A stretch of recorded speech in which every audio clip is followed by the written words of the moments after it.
Chapter 20. The Stonefall Ambush and the Screaming Gorge. As the first whispers of dawn painted the eastern sky, stirring the Whisper Creek camp from its fitful slumber, Otnam entrusted General Meriden with the day's preparations. The crisp scent of pine and damp earth, sharp and invigorating, greeted him as he made his way towards the forest's edge. He didn't have to search long.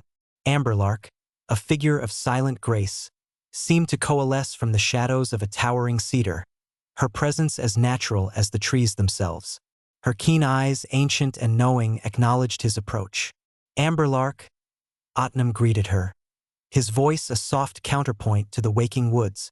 "I would be honored if you would travel with me to our next camp today. I wish to learn more about the Druids and the Whisperwood as we march. Would you join me at the front of the column?" A faint, knowing smile touched her lips, a fleeting warmth in her otherwise serene expression. She inclined her head gracefully. "It would be my honor, Lord Otnam. The Whisperwood has many stories, and the ways of the Druids are intertwined with them all. I will meet you at the head of your forces." With a silent nod, she melted back into the forest, a promise of shared knowledge hanging in the crisp morning air. Otnam turned back towards the bustling camp, a new ally secured for the journey ahead. Returning to the now organized Whisper Creek camp, Otnam found General Meriden poring over a crude map spread on a makeshift table. Riz, his calloused finger tracing a marked spot, was already deep in discussion with the general and his officers. The scent of wood smoke and brewing coffee hung heavy in the air, a stark contrast to the fresh forest scent Otnam had just left. "General Meriden, Riz," Otnam addressed them, drawing their attention. "What's the next objective?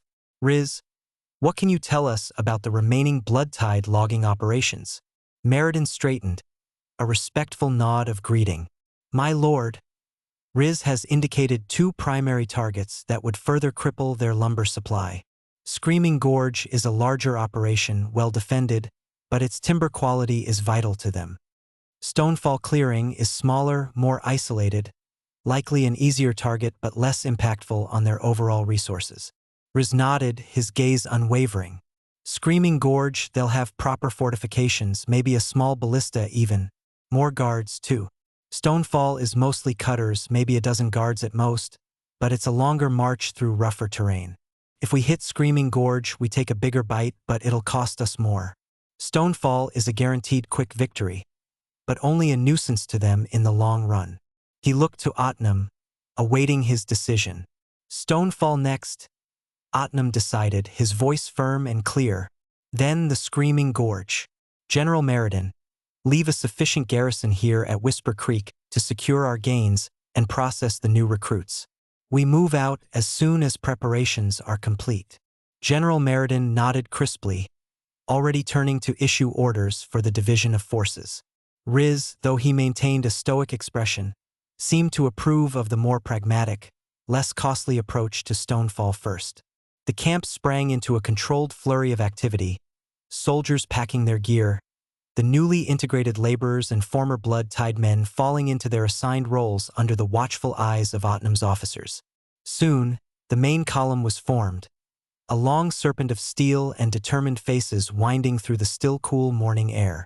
As Otnam reached the very front, Amberlark emerged from the forest, her movements as fluid as mist, and fell into step beside him. "Tell me, Amberlark," Otnam began, his voice low as the army's measured tread began its march towards Stonefall Clearing. "How do the Druids view these ancient trees? What secrets does the Whisperwood hold for those who listen closely?"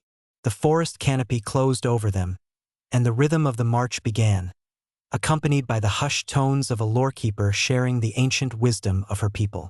Amberlark turned her head slightly, her gaze sweeping over the ancient trees that lined their path.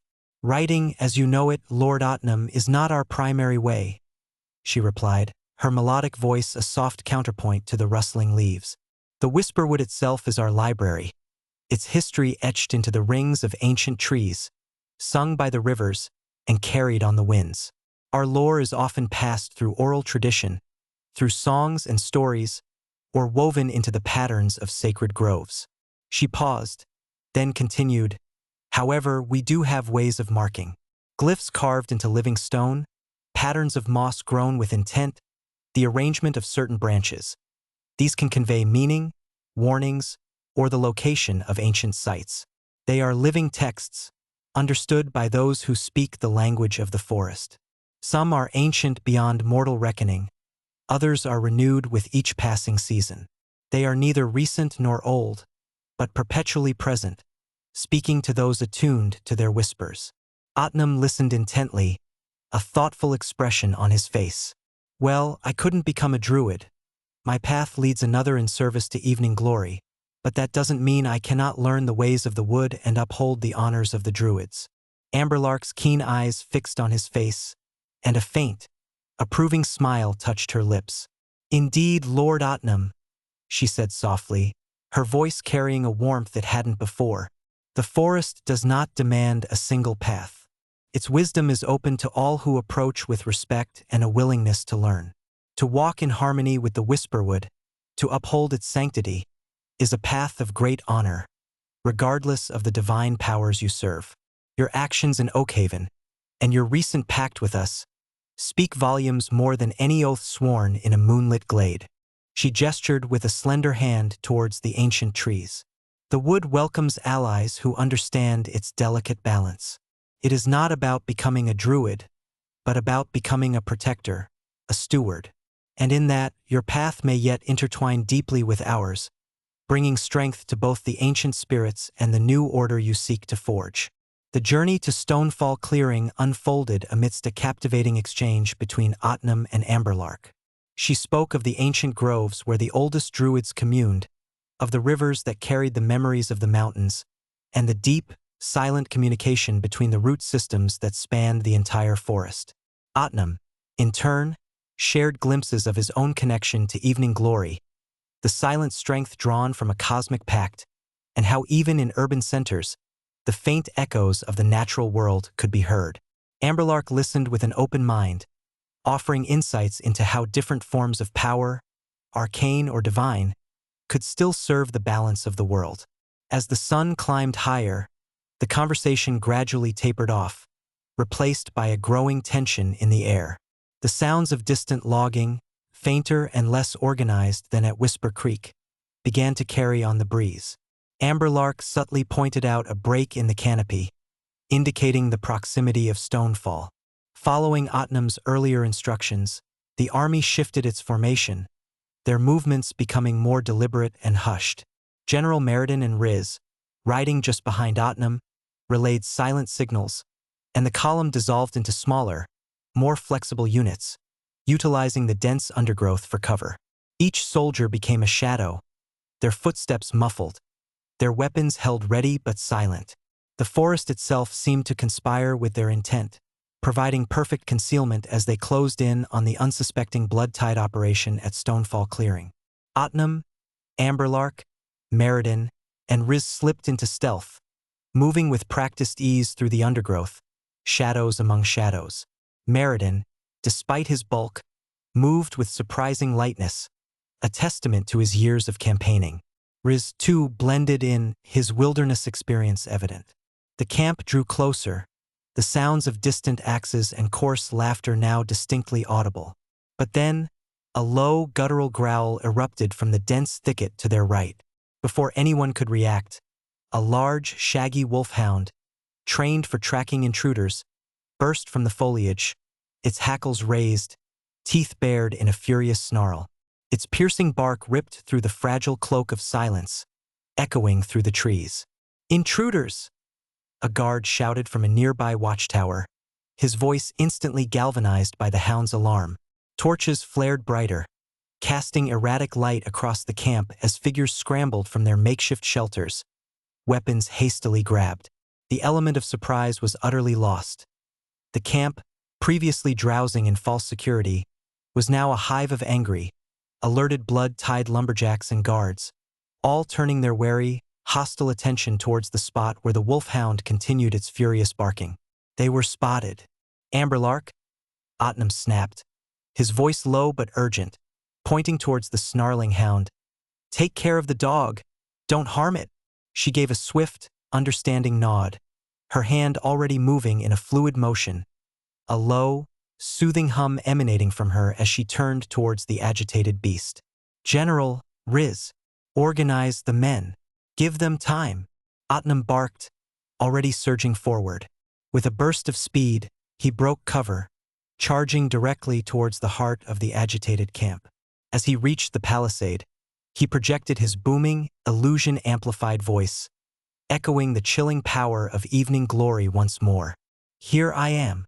Come and face me if you dare." The entire camp, previously scattered and disoriented, now turned as one towards Otnam's singular, defiant presence. Axes and crude swords were raised, shouts of rage filled the air, and lumberjacks, fueled by panic and misguided loyalty, rushed towards him in a disorganized but furious wave. He saw the glint of steel, the desperate snarls, as they converged, leaving their defensive positions and flocking towards his lone figure. Otnam knew this was his moment to buy his men time, to draw the enemy's focus entirely upon himself. The battle at Stonefall Clearing. Otnam stood his ground, a lone figure against a tide of enraged men. The first wave, a chaotic mix of axe-wielding lumberjacks and a few poorly armored guards, crashed against him. He moved with a fluid grace that belied his imposing presence, his movements economical and deadly. A lumberjack, roaring with primal fury, swung a heavy felling axe in a wide arc. Otnam sidestepped, the axe whistling past his ear, and with a swift, open-handed strike, he sent the man sprawling. Another guard lunged with a rusty sword. Otnam parried with a flicker of arcane energy, the blade deflecting harmlessly as he countered with a precise kick to the knee, dropping the man with a pained cry. He was a whirlwind of controlled chaos, deflecting blows, disarming opponents, and incapacitating them with non-lethal precision. His goal was not to kill, but to overwhelm, to demonstrate an unstoppable force that would break their will to fight. Each movement was calculated, each counter a lesson in martial prowess. He allowed a few blows to glance off his enchanted armor, the impacts barely registering, further cementing the image of an invincible foe. The lumberjacks, used to fighting trees and not a master of combat, found their crude attacks useless against him. Their numbers, initially intimidating, became a hindrance as they stumbled over each other, unable to coordinate their assault. Meanwhile, Amberlark had reached the wolfhound. The beast, still snarling, lunged at her. With a soft, melodic hum, she extended a hand, and a shimmering, emerald light pulsed from her palm. The hound, mid-leap, faltered, its snarl turning into a confused whimper. The light enveloped it, and its agitated hackles slowly lowered. It whimpered again, this time a sound of contentment, and began to lick Amberlark's outstretched hand, its tail wagging tentatively. She had calmed it, not with force, but with the soothing magic of the whisperwood. Behind Otnam, the sounds of organized warfare began to emerge. General Meriden, his voice a steady roar, directed the Amaranthan soldiers. Archers, having knocked their arrows, took aim at the more heavily armored blood-tied guards who were attempting to rally the disorganized lumberjacks. With a sharp command, a volley of arrows hissed through the air, finding their marks with deadly accuracy. The guards, caught between Otnam's relentless assault and the sudden, precise ranged attack, began to fall. Riz, surprisingly effective, moved among the Stoneheart dwarves, his gruff voice barking orders, pointing out weak points in the enemy's improvised defenses. The dwarves, disciplined and formidable, formed a shield wall, slowly advancing, their axes and hammers ready. They were a stark contrast to the chaotic charge of the lumberjacks, a steady, unyielding force. Otnam continued his one-man assault, drawing the bulk of the enemy's attention. He moved deeper into the camp, forcing the blood-tied men to abandon any semblance of formation. He saw a few figures attempting to escape into the woods, but Meriden's archers quickly cut off their retreat. The battle was turning, swiftly and decisively, thanks to Otnam's bold diversion and the coordinated efforts of his army.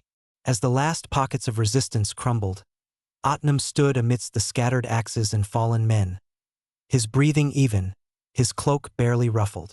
The lumberjacks, though still conscious, lay groaning, disarmed and defeated. The few remaining blood-tied guards, seeing their leaders incapacitated and their ranks decimated, threw down their weapons, their faces pale with terror. The battle for Stonefall Clearing was over, and once again, Otnam's forces had achieved victory with minimal casualties. General Meriden approached, a look of profound respect on his face. "A masterful display, my lord. You drew them in and we broke them. Casualties are minimal, as you wished." He gestured to the defeated men. "What are your orders for these?" Otnam surveyed the defeated blood-tied men, his gaze sharp and assessing. "Separate the true blood-tied from the coerced laborers. The laborers are free to go or they can join us. The blood-tied, they will be given a choice as before. Loyalty to a losing cause or a chance to fight for a new future." He then turned to Riz, who was overseeing the collection of weapons. "Riz, your knowledge of these camps is invaluable. What can we glean from this one? Any intelligence on their larger operations, the aftermath and new alliance?" Riz, now more comfortable in his role, pointed towards a crude tent near the center of the camp. "There's usually a small cache of supplies, maybe some maps or ledgers in the commander's tent, my lord. Nothing as organized as Oakhaven, but every scrap helps." He led a small detachment of soldiers to the tent, emerging a few moments later with a handful of rolled parchments and a small, leather-bound book. Meriden, meanwhile, had begun the process of separating the prisoners. The lumberjacks, relieved and eager to escape the blood-tide's tyranny, quickly pledged their allegiance to Otnam, many expressing a desire to work for the new, more benevolent leadership. The few hardened blood-tied loyalists, however, remained defiant, their eyes burning with hatred. Otnam approached them, his presence commanding silence. "You have seen the strength of my forces," Otnam began, his voice calm but firm. "You have seen the futility of your cause. The blood tide is crumbling. You can continue to fight for a lost war, or you can choose a new path. Join us and fight for a united Amaranthan, for the protection of the Whisperwood, and for a future free from tyranny. Refuse, and you will face the consequences of your loyalty to a dying cause." One of the defiant blood-tied guards, a burly man with a scarred face, spat at Otnam's feet. "Never! I'll die before I serve a sorcerer," he snarled. Otnam merely raised an eyebrow. "So be it," he said, his voice devoid of emotion. He nodded to Meriden, who signaled 2 soldiers. The defiant guard was quickly disarmed and led away, his fate sealed by his stubborn loyalty. The others, seeing the swift and decisive action, began to waver. One by one, they dropped their weapons, their defiance replaced by a grudging acceptance. The promise of life, even under a new banner, was a powerful motivator.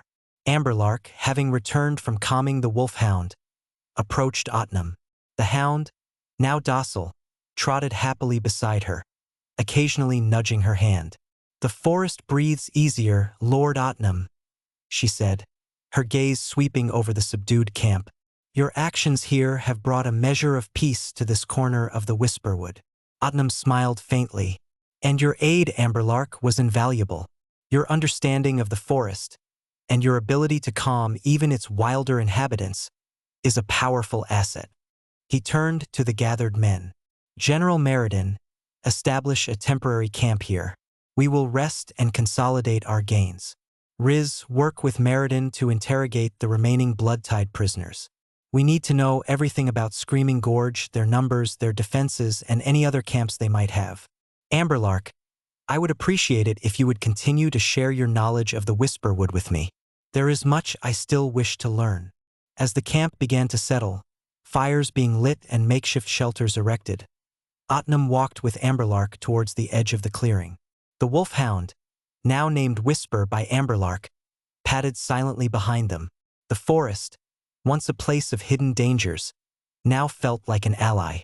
The whispers of the wood, once a mystery, were slowly beginning to reveal their secrets to Otnam, guided by the serene wisdom of the druid. The path to Screaming Gorge lay ahead, but with each victory, Otnam's understanding of this land, and his bond with its ancient protectors, grew stronger.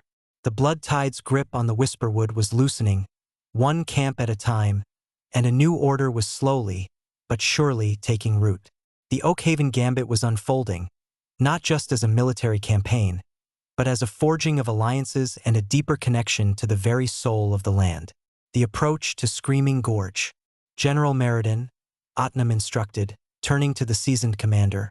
Fortify Stonefall, leave a garrison sufficient to hold it, and then prepare the main force to move on to Screaming Gorge. Riz, work with the general to ensure this camp is secured, and any remaining resources are catalogued. Meriden nodded, already delegating tasks to his officers. Riz, with a new air of purpose, began organizing the former Bloodtide men into work details.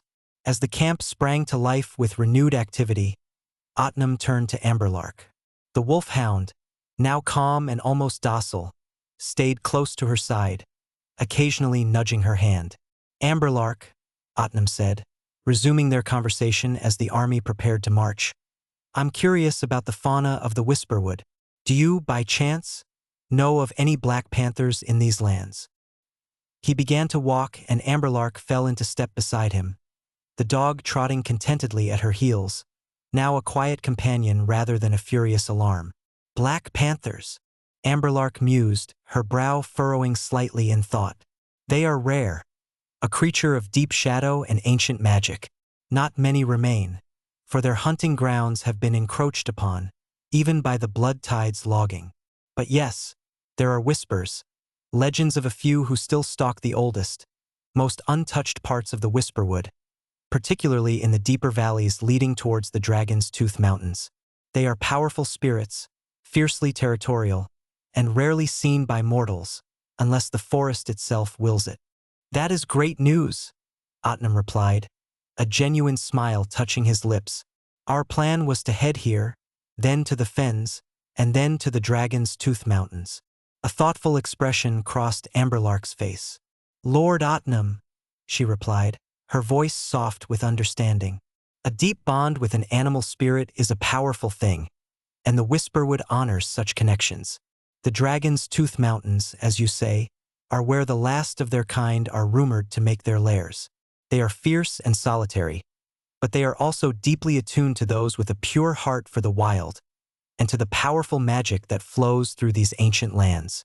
Perhaps, Amberlark mused, glancing at the wolfhound trotting beside her, who seemed to pick up on the tone of the conversation and looked up at Otnam with intelligent eyes. The forest senses your need, or perhaps it is merely fate guiding your path towards those ancient peaks. If a black panther were to appear, it would be a sign of great significance, a connection woven by the very spirit of the wild. May the Whisperwood favor your search. Thank you, Amberlark, Otnam responded, accepting her hopeful words. The conversation flowed easily as they continued their march. Otnam spoke of his early days, of the arduous path that led him to evening glory, and the profound, transformative power of her patronage. He shared tales of old friendships, of mentors who shaped his understanding of the world, and the constant pursuit of knowledge and power that defined his journey. Amberlark, in turn, delved deeper into the ancient lore of the Druids. She described the delicate balance of the forest, the hidden springs of magic, and the cyclical nature of life and death as seen through the eyes of the Whisperwood. She spoke of the responsibilities of the Druid Circle, their patient watch over the changing seasons, and their long vigil against those who would despoil the land. Her stories were interwoven with the whispers of the wind through the leaves and the distant calls of forest creatures, making the journey feel like a passage through living history. The rhythmic cadence of the march continued, steadily eating up the miles. Gradually, the tranquil sounds of the forest began to shift. The gentle rustling gave way to a faint, persistent roar that slowly intensified, growing from a distant murmur to a palpable vibration in the air. The trees thinned, and the ground beneath their feet became rockier, uneven. A chill wind, carrying the tang of damp earth and distant, churning water, whipped around them. The roiling sound, now undeniably the Screaming Gorge, signaled their approach, growing louder and more insistent with every step, a wild, untamed voice calling out from the depths of the Whisperwood. As night deepened, cloaking the forest in a veil of impenetrable shadow, Otnam and his companions, Amberlark, General Meriden, and Riz approached the screaming gorge. The roaring sound of the chasm was now a deafening symphony, reverberating through the earth and rattling the leaves on the trees. The blood-tied camp, perched precariously on the edge of this natural maw, flickered with the orange glow of numerous campfires and torches. Moving with the practiced silence of hunters, a skill now honed by Amberlark's innate grace and the hard-won experience of the others, they guided the small scouting party to a vantage point overlooking the entire operation. The camp was significantly larger and far more organized than Stonefall. Otnam counted at least 50 figures, a mix of armed guards and burly laborers, many of whom looked more like hardened mercenaries than simple woodcutters. Watchtowers were strategically placed, their sentries silhouetted against the turbulent backdrop of the gorge, and a makeshift palisade, reinforced with sharpened logs, encircled the main area. Several carts, laden with freshly cut timber, sat awaiting transport, guarded by watchful eyes. The camp pulsated with a grim, defensive energy, clearly expecting trouble. Otnam whispered to Amberlark, gesturing subtly towards the camp's defenses. "Amberlark, can you cast Create Water?" She considered his question for a moment, her eyes still scanning the busy camp below. "Yes, Lord Otnam, a druid can call upon the elements in such a way," she replied in a low, even tone, "though the amount and force depend on the concentration and proximity to natural water sources. Why do you ask?" While Amberlark answered, Otnam's gaze continued to sweep over the bustling camp. He noticed crude ballistae mounted on two of the larger watchtowers, positioned to defend the approach. The main path leading into the camp was also guarded by a heavy, reinforced gate. He spotted what appeared to be a command tent, larger and more ornate than the others, positioned near the gorge's edge. More importantly, he saw multiple bonfires and what appeared to be large metal vats boiling over them, perhaps for pitch or some other heated deterrent. The sheer number of guards and their vigilance suggested a high level of preparedness, far exceeding the previous outposts. This would be a harder nut to crack. "You said it was built into the escarpment," Otnam murmured, more to himself than to his companions. "Scale the mountains that rise above with the army." The very idea of scaling the sheer escarpment above the screaming gorge with an entire army quickly proved to be an impossible feat even with the cover of darkness. The rock face loomed like a formidable, unforgiving wall, its cruel slopes illuminated only by the distant campfires below. The constant, deafening roar of the chasm swallowed all sound, making communication a nightmare. The loose scree and precarious handholds offered no secure purchase for a single climber, let alone dozens of heavily armed soldiers. General Meriden, after a grim assessment through narrowed eyes, shook his head. "My lord, it's madness. We'd lose half our men to falls before we even reached a quarter of the way up. The noise of the gorge might cover some sounds, but the sheer effort of climbing, the dislodged rocks, it's too much. The risk of detection or worse, utter disaster is too high." Riz nodded in agreement, his face etched with concern. Amberlark, her eyes reflecting the harsh reality of the terrain, offered a silent confirmation of the mountain's unforgiving nature.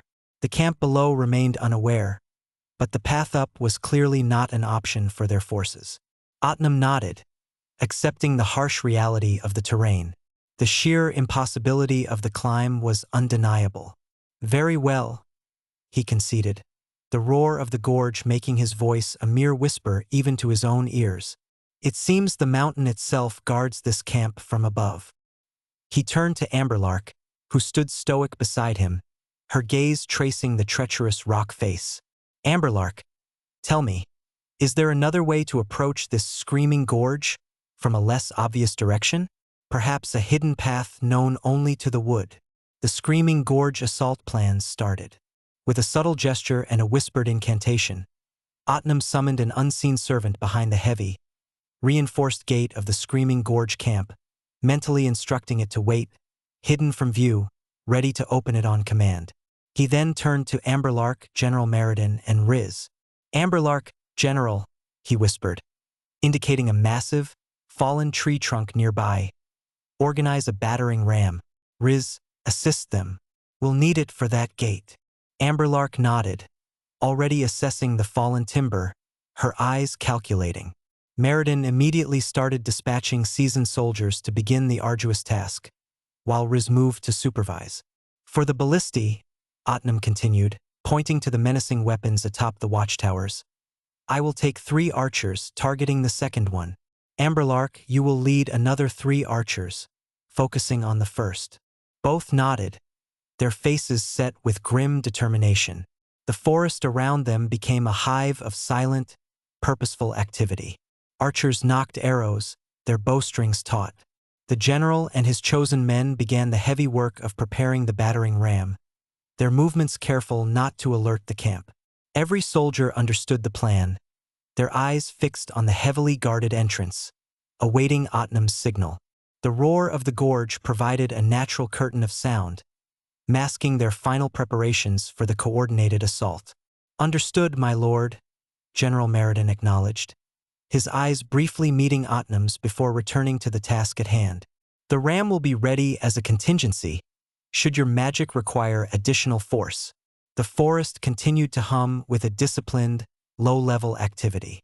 The chosen archers, both with Otnam's group and with Amberlark's, settled into their positions, their bows drawn, arrows nocked, eyes fixed on their targets.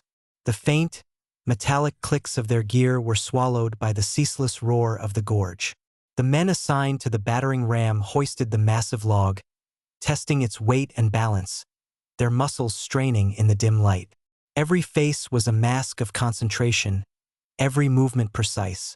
The tension built, a palpable coil of readiness, as the entire force waited for Otnam's command to unleash the coordinated assault. The camp below remained oblivious, its fires flickering, its guards patrolling, all unaware of the storm brewing in the shadows above. With a guttural roar, Otnam's army, a disciplined wave of steel and fury, surged forward. Otnam unleashed a crackling eldritch blast, a beam of pure arcane energy streaking towards the ballista operator on the second tower. Simultaneously, the 3 archers beside him loosed their arrows with deadly precision. On the opposite side of the gorge, Amberlark and her archers loosed their own volley, targeting the operator on the first ballista.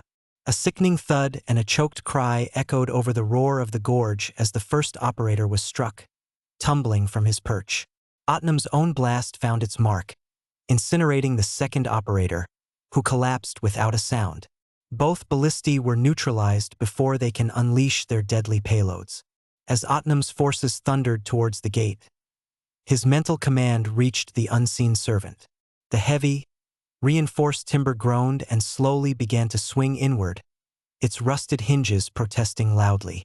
The gate opened just enough for Otnam's soldiers to funnel through, a torrent of armed men pouring into the startled blood-tide camp. Confusion reigned as the army flooded the entrance, catching the enemy completely off guard, their formations broken before they can even be properly set. The element of surprise, though nearly lost, was regained with devastating force. Amidst the chaos of the invading Amaranthan and Stoneheart soldiers, Otnam's voice, empowered by his patron, cut through the din of battle. "Who is your leader? Surrender or die here in the darkness this night," he bellowed, the words echoing ominously across the flickering campfires and the roaring gorge. The blood-tide soldiers, initially disoriented, now turned their gazes towards Otnam, a mixture of fear and defiance in their eyes. Some hesitated, glancing at their comrades, while others clenched their weapons tighter, their expressions hardening. The element of surprise was fading, replaced by a growing resolve among the defenders. Otnam charged towards the enemy leader, channeling his warlock power. A beam of crackling, blackish-green energy streaked from his outstretched hand towards the leader of the Crimson Tide forces, aiming to strike him down and end this conflict swiftly. His eldritch blast streaked true, a dark bolt of energy slamming into the chest of the blood-tide leader. He stumbled, a choked gasp escaping his lips as the raw arcane power consumed him. The leader crumpled to the ground, his defiance extinguished. With their leader fallen, the remaining blood-tide forces lost all cohesion. Their resolve shattered, they threw down their weapons, their faces pale with terror. The battle for Screaming Gorge was over, swift and decisive, a testament to Otnum's strategic brilliance and overwhelming power. The aftermath at Screaming Gorge. As the last echoes of battle faded, Otnum surveyed the subdued camp. General Meriden quickly moved to secure the perimeter and organize the prisoners. Riz, ever pragmatic, began to assess the camp's resources, his eyes gleaming at the sight of the untouched timber and supplies. Amberlark, her expression serene, walked among the newly captured laborers, offering words of comfort and reassurance. The wolfhound, Whisper, padded silently beside her, a symbol of the fragile peace that was slowly taking root in the Whisperwood. Otnum approached the fallen blood-tied leader, a grim satisfaction settling over him. This victory was more than just a strategic gain. It was another step towards reclaiming the Whisperwood from the Bloodtide's destructive grasp. The Oakhaven Gambit was progressing, and with each passing day, Otnum's vision of a united Amaranthan, protected by the ancient spirits of the forest, drew closer to reality.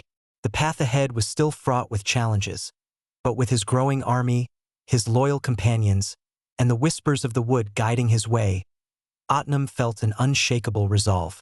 The Screaming Gorge, once a symbol of blood-tied tyranny, now stood as a testament to their inevitable downfall.